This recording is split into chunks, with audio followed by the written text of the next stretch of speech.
اور best homes کے بڑے سے سفر کرنا چاہیے. ایک تو ان کے بالکل کرائے ایسے ہی. بہت کم ہے, ہاں. جو میں نے خود سفر کیا ہے نا تو کرائے بہت کم ہے, بے شک بالکل ایسے. اور سارے مذہبی جو ہے نا وہ یہ ٹرپس کرواتے ہیں. ابو محمد صاحب قبلہ خوشی صاحب, یہ واحد جو ہے وہ ایسا جو ہے پلیٹ فارم ہے, ایک ایسی ایجنسی ہے کہ جس کے تھرو آپ عمرے پہ ایران, عراق, شام, بہت میرا تو انٹرنیشنل ٹور ہوتے رہتے ہیں نا, پھر تو میں ان سے. ہاں بالکل بالکل, میں ریکمینڈ کروں گا, آپ نے جانا چاہیے ان کے ساتھ. ان کی فیسلٹیز بہت اچھی ہیں, اس میں بہت آپ کو ہمارے ساتھ تو 10-12 لوگ جاتے ہی ہیں. بالکل گروپ بن جاتا ہے. اور یہ ٹریول ایجنسی شاید پاکستان کی واحد ہے کہ جس میں بہت رعایتی کرایہ ہے بخدا, اور وہاں جا کے بھی آپ کا بڑا خیال رکھا. اور 10 دن کا جو گروپ ہوتا ہے اس میں آپ جا سکتے ہیں. کہاں ان کا آفس کا ہے؟ ان کا آفس ہیڈ آفس جو ہے انچولی میں. روزہ بھاگتے بھاگتے کھلا ہے آج بھی. جی پی جے پی جی پی جے مخفف ہے کسی. ماشاءاللہ. اس میں اگر خواتین جانا چاہیں تو وہ بھی بڑا گروپ میں جوائن کر سکتی ہیں. آسانیاں بہت ہیں.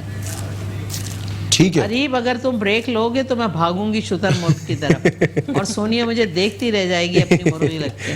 ڈن ہے, ڈن ہے, ڈن ہے. اب یہ کیا ہوگا سونیا؟ جی بس آپ کو جانے نہیں دوں گا آج میں. قیمہ ہمارا تیار ہے. قیمہ اچھا, دم لگانا ہے. قیمہ ہمارا تیار. دم لگایا کریں گی یا لگائیں گی؟ بس لگاؤں. لگا دیں. ہاں لگانا ہے. لگانے جس سے پہلے میرا دم نکل جائے. اچھا نہیں آپ کا دم نہیں نکلے گا. میرا دم چھوٹی چھوٹی باتوں میں اچھا چھوٹی چھوٹی. اچھا آپ تو سینکڑوں کے دم نکالتے ہیں. کیا کہنے بھائی, ابو محمد صاحب بہت زبردست ہے بھائی. حقیقت ہے, میں مذاق نہیں کر رہا. اچھا نہیں ہمیں علم ہے, ہمیں علم ہے. شکر ہے ابو محمد نے یہ نہیں بولا کہ میں آپ کو بچپن سے دیکھتا آیا ہوں. نہیں آپ وہ اصل میں کہہ نہیں رہے تھے, انہوں نے مجھے منع کیا تھا, کہہ رہے میں آن اسکرین نہیں کہوں گا. نہیں ایسی بات نہیں ہے. دیکھیں پتہ ہے کیا ہوتا ہے باس, میرے ساتھ ہوتا کیا ہے ابو محمد صاحب, میرے سے بھی بڑے لوگ آتے ہیں. اور کیا چیز ہوں گی اس میں؟ تو میں آپ سے بڑا نہیں ہوں. نہیں ہے. ارے بھائی آپ تو خواتین سے بھی ہو گئے, فوراً اپنی عمر چھپا لی آپ نے. مرد کو تو ویسے ہی بڑا ہو جانا چاہیے کہ وہ بڑا مرد ہوگا. میں عمر نہیں چھپا رہا, مگر میں آپ کو جانتا ہوں نا, ہم بچپن سے دیکھ رہے ہیں. دیکھو ان کی اپنی ڈیٹ ایکسپائر ہو رہی ہے, مجھے کہہ رہے ہیں میرے کو بچپن. ٹھیک ہے, آپ ڈش آؤٹ کریں, میں تھوڑا سا اس کو اور چاپ کر لوں. ہاں یہ میں ادھر کر لیتا ہوں. پورا جو سونیا کا خزانہ ہے آپا جو ہے وہ ڈش آؤٹ کریں گی, اور میں یہاں پر دھنیا بہت اچھے طریقے سے کاٹ رہا ہوں. جی آپا. سونیا سنا آپ گھروں میں بھی آرڈر بہت زیادہ دیتی ہیں پکا کے, بہت اچھا ماشاءاللہ. ایسا ہونا چاہیے خواتین میں, اور کیا, کہ اپنے گھر کو بس گھر کا کام بچوں کو تھوڑا دیکھ لیا اور جی بہت کام کر لیا. بہت شکریہ کو کرنا چاہیے. فٹ جلدی سے ڈش آؤٹ کرو, بس ڈش آؤٹ کریں جلدی سے. اور ہم جو ہے وہ ایک بریک کی طرف جائیں گے ناظرین گرامی, جیسے ہی ڈش آؤٹ ہوگی, اور ہم ایک بریک کی طرف جائیں گے, اور بہت جلدی آپ کے ساتھ جو ہے وہ واپس جڑیں گے. کہیں نہیں جائیے گا, دیکھتے رہیے ہمارے ساتھ. اور ڈش آؤٹ ہو رہی ہے, آپا ڈش آؤٹ کریں. اور جس کو چاہنا ہے وہ میرے ساتھ چلے, کیونکہ ہم جے ڈی سی کے دسترخوان پہ جا رہے ہیں, اور وہاں جا کے شتر مرغ کو جو ہے وہ انجوائے کریں گے. واہ ضرور. زندگی میں خیر پھر ملاقات ہوئی. کہنا نیت تو خراب ہو رہی تھی کھانے پہ, مگر اٹھ نہیں سکتے تھے. نہیں اٹھ سکتے تھے. صحیح. سونیا بہت خوبصورت قیمہ ہے نا, خوشبو آ رہی ہے بہت بہت یہاں تک آ رہی ہے. اور جناب سونیا جو ہے وہ گرم گرم قیمہ جو ہے وہ ڈش آؤٹ کر رہی ہے, اور اس کے ساتھ ہی ہم بریک پہ جا رہے ہیں. بریک کے بعد واپس آئیں گے تو عریب ایک خوبصورت محفل میں ہوگا, وہ محفل جو رمضان کی جان ہوتی ہے. بہت شکریہ.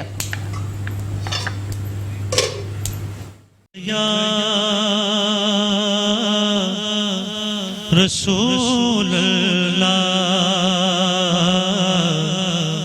وسلم علیکہ یا حبیب اللہ. کوئی سلیقہ ہے آرزو کا, کوئی سلیقہ ہے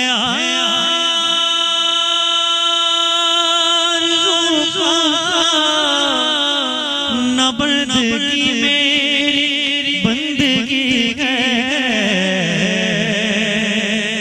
یہ سب تمہارا کرم ہے آقا,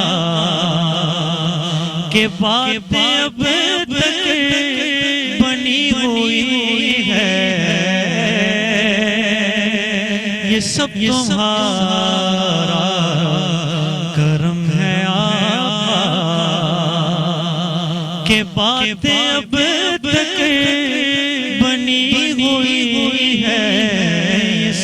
تمہارا کرم ہے آقا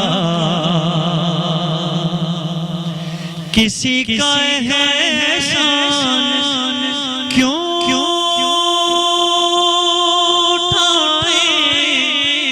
کسی کو حالات کیوں بتائیں تم ہی سے مانگیں کہ تم ہی دو گے تمہارے در سے ہلا لگی ہے یہ سب تمہارا کرم ہے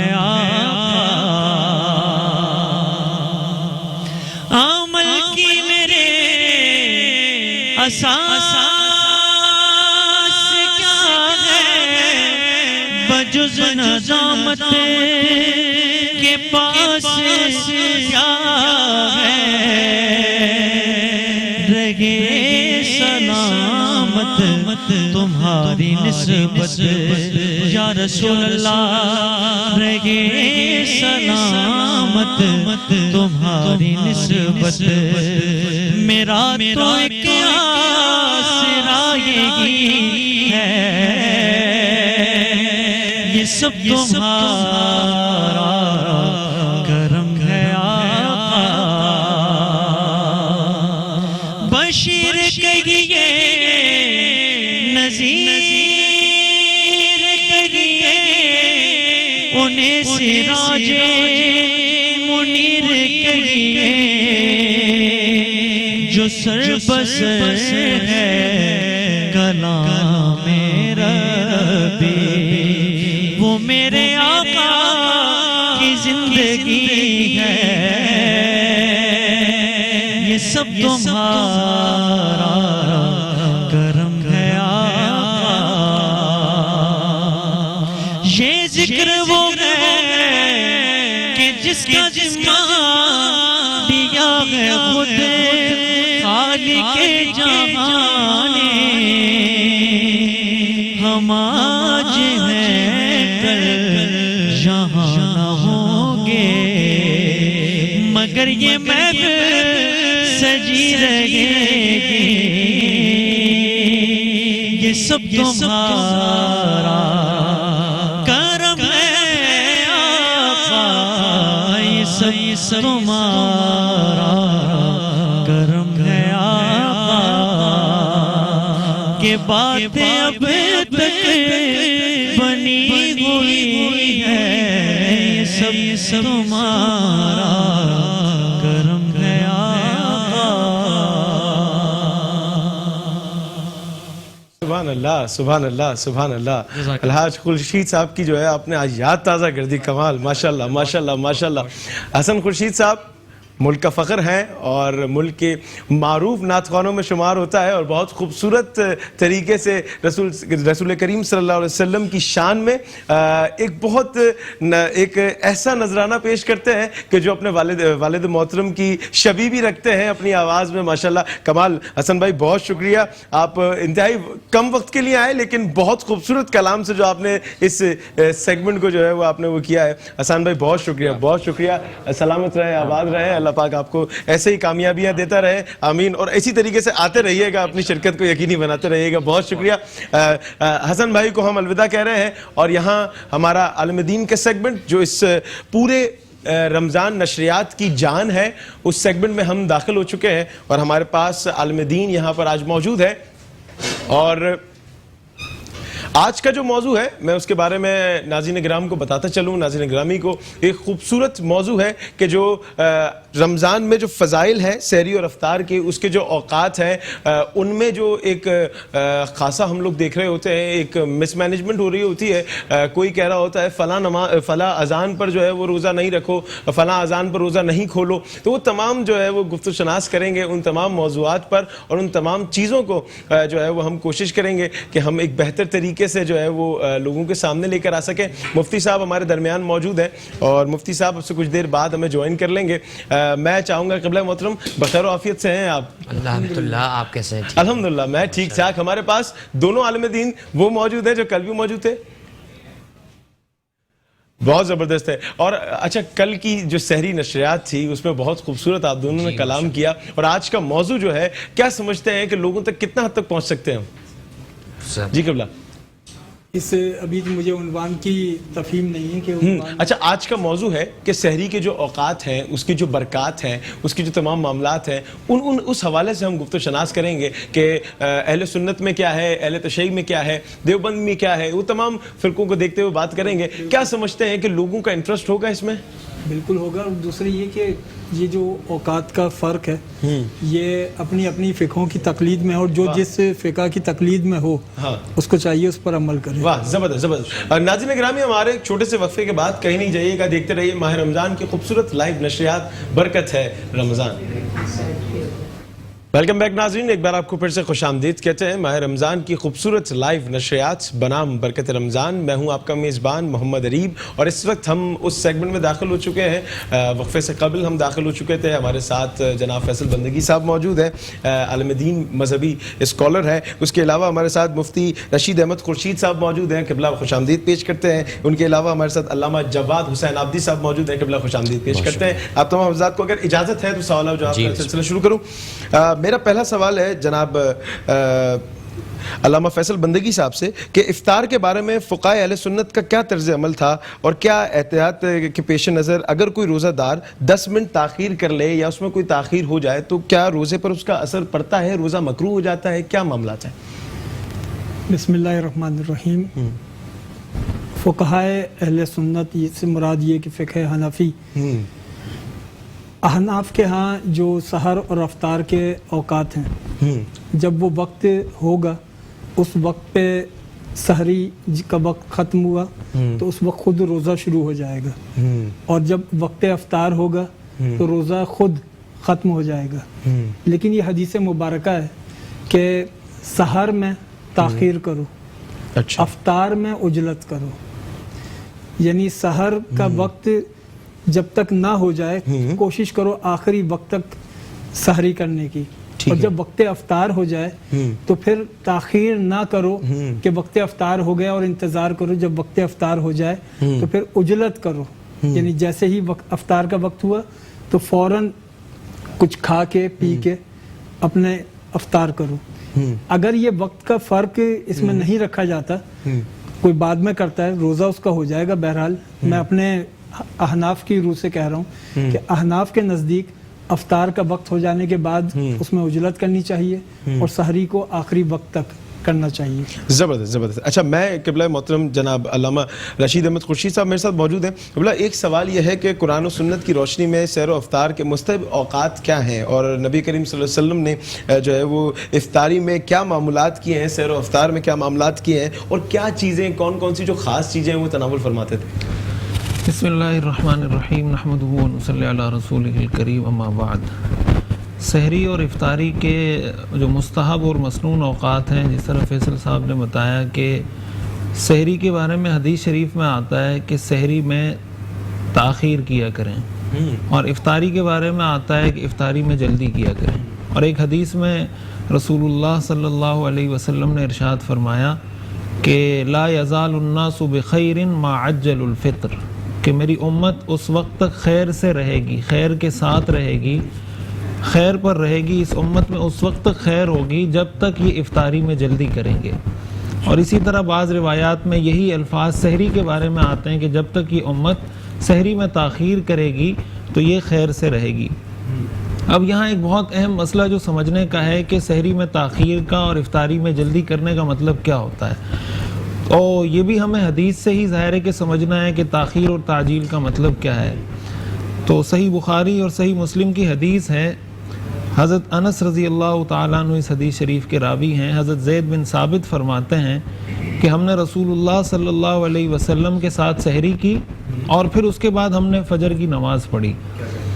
تو حضرت انس نے حضرت زید سے پوچھا, یا راوی کہتے ہیں میں نے پوچھا کہ آپ کی نماز اور سحری میں کتنا وقفہ ہوتا تھا, یعنی کتنی دیر کی گیپ سے آپ نماز پڑھتے تھے. تو حضرت زید نے جواب دیا کہ 50 آیات کی بقدر, یعنی جتنی دیر میں 50 آیات پڑھی جا سکتی ہیں اتنی دیر سحری میں اور نماز میں ہمارا وقفہ ہوتا تھا. اس سے یہ پتہ چلتا ہے کہ بعض لوگ ہمارے ہاں جو یہ لوگوں میں مشہور ہے یا یہ ایک تصور لوگوں کا بنا ہوا ہے کہ وہ اس وقت تک کھاتے رہتے ہیں جب تک اذان نہ ہو جائے، اور بعض لوگ تو جب اذان ہوتی ہے تو کہتے ہیں جلدی سے پانی لا دو پانی لا دو، تو وہ کہتے ہیں جب تک مؤذن لا الہ الا اللہ نہیں کہہ دیتا اس وقت تک آپ پانی پی سکتے ہیں، کھا پی سکتے ہیں۔ تو یہ بات اچھے طریقے سے سمجھنی چاہیے کہ قرآن کریم میں سحری کا جو وقت بتایا گیا ہے وہ ہے حتی یتبین لکم الخیط الابیض من الخیط الاسود من الفجر۔ قرآن میں یہ وقت بتایا گیا کہ جب فجر طلوع ہو جائے، یعنی جب صبح صادق ہو جائے، اس وقت آپ کا کھانا پینا بند ہو جانا چاہیے۔ مؤذن جس وقت اذان دے رہا ہوتا ہے، اذان اسی وقت دی جاتی ہے جب صبح صادق ہو جاتی ہے، یعنی وقت کے داخل ہونے کے بعد اذان دی جاتی ہے۔ اس کا مطلب یہ ہوا کہ اگر ایک آدمی سحری اس وقت کھا رہا ہے جس وقت مؤذن اذان دے رہا ہے، اور مؤذن اذان اس وقت دیتا ہے جب وقت داخل ہو چکا ہے، اس کا مطلب اس آدمی کا روزہ ہوا ہی نہیں، اس کو اگلے دن رمضان کے بعد اس روزے کی قضا کرنی پڑے گی۔ تو ایک بات یہ سمجھنی چاہیے کہ سحری میں تاخیر کا ہرگز یہ مطلب نہیں کہ انسان اذان تک کھاتا رہے۔ اس کا طریقہ کار یہ کہ آپ کوئی بھی معیاری کیلنڈر، نقشہ، ٹائم ٹیبل اپنے پاس رکھیں، اپنی گھڑی کو پاکستان کے سٹینڈرڈ ٹائم کے مطابق سیٹ کریں، اور آپ دیکھیں کہ سحری کا آخری وقت کتنا ہے کیلنڈر کے مطابق، اس سے 5 منٹ پہلے سحری بند کر لیں احتیاطاً۔ اس کا فائدہ یہ ہوگا کہ ہر قسم کے شک شبہ سے بالا تر ہو کر آپ اپنی سحری کر سکیں گے۔ اچھا، اس میں ایسا میں معذرت قدر کلائی معاف، میں یہ پوچھنا چاہ رہا ہوں کہ کہیں ایسا تو نہیں ہے کہ جیسے ہمارے ہاں جو اذانیں ہوتی ہیں تو ہم کوئی اصولاً ٹائم بھی ایسا ہی ہو رہا ہوتا ہے کہ 1-1.5 منٹ کا فرق ہوتا ہے، جو سحری کے اوقات کا کیلنڈر ہمیں ملتا ہے اس میں بھی اور اذان جب ہو رہی ہوتی ہے اس میں بھی، تو کیا ان چیزوں کو کس طریقے سے مینیج کیا جائے؟ 1-2 منٹ کا جو گیپ دیا گیا ہوتا ہے کیلنڈر میں، نقشے میں، وہ احتیاطی طور پہ دیا ہوتا ہے، یعنی جب کوئی آدمی نقشہ بنا رہا ہوتا ہے تو کسی نے 2 منٹ کی احتیاط دی ہوتی ہے، کسی نے 3 منٹ کی احتیاط دی ہوتی ہے، وہ 1-2 منٹ کا گیپ اس وجہ سے آ رہا ہوتا ہے۔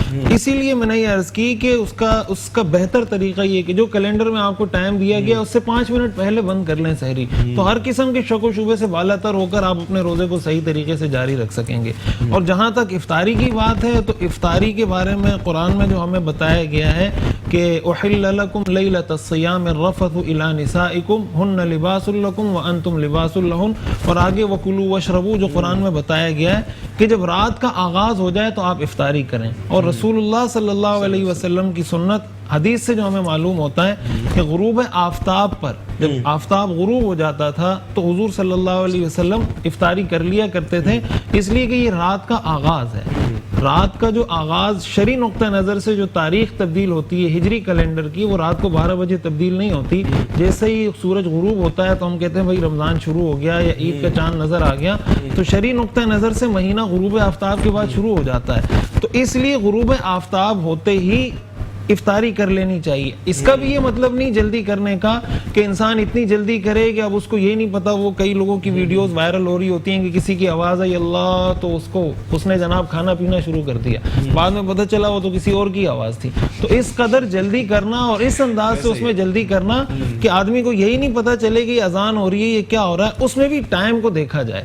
اذان معیار نہیں ہے افطاری کرنے کے لیے، معیار ٹائم ہے کہ ٹائم ہو چکا ہے، اور اس ٹائم کے بھی آپ 1-2 منٹ اس کی تاخیر کر دیں مزید جو کیلنڈر میں لکھا ہوا ہے، تو اس کے جس طرح سحری میں احتیاط کی گئی وہی احتیاط ہم افطاری میں کریں گے تو ہم احتیاط کے مطابق یعنی ایک بہتر طریقے سے اطمینان کے ساتھ اپنا روزہ رکھ سکیں گے۔ اچھا ٹھیک ہے، بہت زبردست بہت زبردست۔ ناظرین گرامی، یہاں وقت ہوا چاہتا ہے کہ وقفے گا، کہیں نہیں جائیے گا، دیکھتے رہیے ماہ رمضان کی خوبصورت لائیو نشریات بنام برکت سے رمضان۔